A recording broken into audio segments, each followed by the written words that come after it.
My child, I know how hard that word can feel. Renounce sounds sharp. It sounds costly. It sounds final. And that is exactly why your flesh keeps resisting it, because renunciation is not passive. It is not vague. It is not sentimental. It is not "I hope this changes someday." Renunciation is a clear refusal. Is a clean break in the spirit and often in the practical details of your life. It is when you stop negotiating. It is when you stop petting what bites you. It is when you stop calling the snake harmless because it has curled around your life for so long that its wake feels familiar. I need you to hear this clearly. I can strengthen you, heal you, cleanse you, deliver you, renew you, and hold you through every step of your process. But I will not bless your attempts to keep one hand on the thing you are asking me to free you from. I will not join your compromise. I will not call your half-release a full surrender. I love you too much for that. And because I love you, I am exposing the split.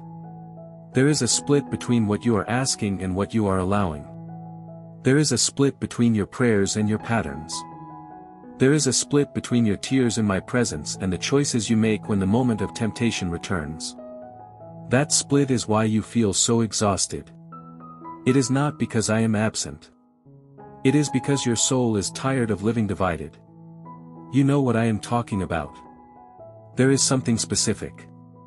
A habit, a secret, a relationship, a fantasy, a cycle, a compromise, a source of emotional comfort that has become spiritual poison, an environment you keep revisiting, a trigger you keep feeding, a lie you keep agreeing with, a doorway you keep leaving unlocked. And while you have asked me many times to take it away, you have not yet fully agreed to renounce it. You have not yet shut the door in a way that makes your weaker moments work harder to find their way back. You have not yet removed the access, changed the pattern, confessed the secret, cut off the source, or drawn the line with enough seriousness that your flesh understands something has changed. My child, that is not because you are hopeless. It is because you have been hoping for deliverance without yet embracing surrender. But now I am bringing you to a moment where the two must meet. Do not be afraid of that. Renunciation is not rejection. Renunciation is alignment. Renunciation is you finally agreeing with what I have been saying all along. It is not a performance. It is not a dramatic show. Is a holy decision, is a mature decision, is a loving decision. It is the moment when you stop asking me to rip from your hands what you refuse to unclench, and instead you open your hands before me and say, "Father, I will no longer partner with this." It is powerful. It is clean. It is the beginning of something deeper than relief. That is the beginning of authority, because you cannot have authority over what you still secretly entertain. You cannot stand against what you keep inviting in. You cannot ask me to bless your resistance to the very thing I am confronting. So let me be very clear with you now. Stop waiting for me to remove what I am telling you to renounce. Stop treating the issue like a fog that will simply drift away on its own while you keep opening the windows to let it back in. Stop praying vague prayers over specific compromises. Name it, identify, expose it, bring it fully into the light, and make a decision that costs your flesh something. Remove the access and the contact. Delete the file. Throw away the object. Change the route. Cut the subscription. Unfollow the account. Leave the room. Break the ritual. Speak the confession. Ask for accountability. Stop calling it something I struggle with. If what you really mean is something I still make room for. This is not harshness. This is love with spine. This is the kind of love that wants your freedom more than your comfort. And I want you free. You be free, vainly free. Not just emotionally stirred, but structurally chained. So come to me now, not with another vague request, but with a clear agreement. Tell me I renounce this. I refuse it. I will not protect it. I will not return to it willingly. I will no longer call it small. I will no longer make peace with what steals from my soul. Then let your actions prove that your spirit meant what your lips said. This is your moment.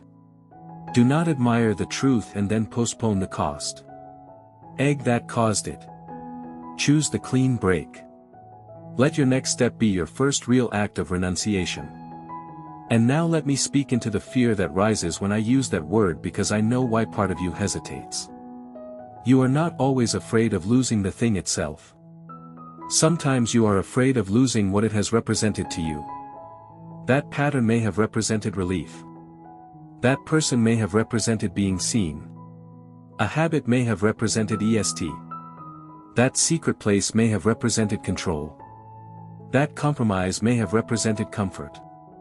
That fantasy may have represented emotional shelter. That old coping mechanism may have represented survival. I know that. I know the emotional meaning beneath the behavior. I know that when I say renounce it, your flesh sometimes hears. He left exposed. But that is not what I am saying.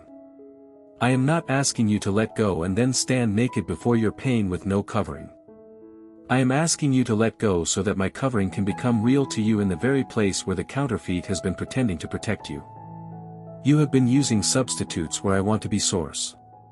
You have been using lesser comforts where I want to be refuge. You have been using controllable patterns where I want to teach you trust. That is why renunciation feels so personal. It is not just about behavior. It is about where your heart has learned to run first. And this is where I want command and invitation to come together with unusual clarity, because you asked for more of both. And you need both here. Do not wait until tonight.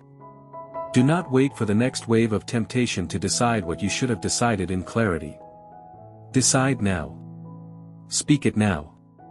Renounce it now. Say it plainly before me. Then build your life around that decision. Do not leave the door cracked. Build it. Do not merely try harder. Remove the pathway. Do not say, I'll pray about it. While keeping the app, the number, the object, the routine, the private fantasy, the unguarded hour, the hidden folder, the emotional loophole, the secret conversation, or the familiar late-night access point alive. Shut it down. You asked for more commands.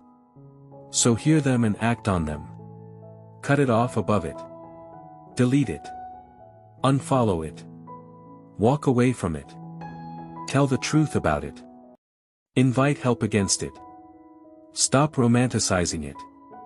Stop memorializing it. Stop negotiating with it. Renounce it in the spirit. Then reinforce that renunciation in the practical structure of your life. And let me tell you what begins to happen when you do. The air changes. The inner split begins to close.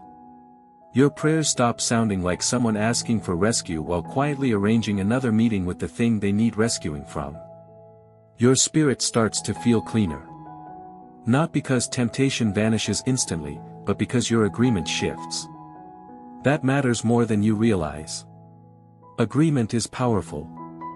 If you agree with darkness, it lingers. If you agree with truth, light starts taking ground. That is why I want you to picture this with something you can feel. Imagine a house with a front door and a back door. At the front door, you are standing with me at safety. At his at rest, but at the back door there is a light you keep leaving open for the very intruder you are asking me to keep out. My child, you cannot keep praying at the front door while secretly preserving access at the back. Close the back door. Lock it and nail it shut if you must. Then stand with me in the front room and watch what peace feels like when you stop collaborating with what has been violating the house. This is not about earning my love. You already have that. This is about stopping the agreement that keeps violating your own peace. This is about choosing truth over habit, freedom over familiarity, wholeness over temporary relief. And hear me carefully. If you renounce and then stumble later, do not turn that into a reason to stop renouncing. Stand up again quickly. Return quickly. We close the door quickly. Do not let one misstep become a new permission slip. The difference now is that you are no longer preserving the thing. You are no longer calling it harmless. You are no longer building a life that quietly accommodates it. That matters.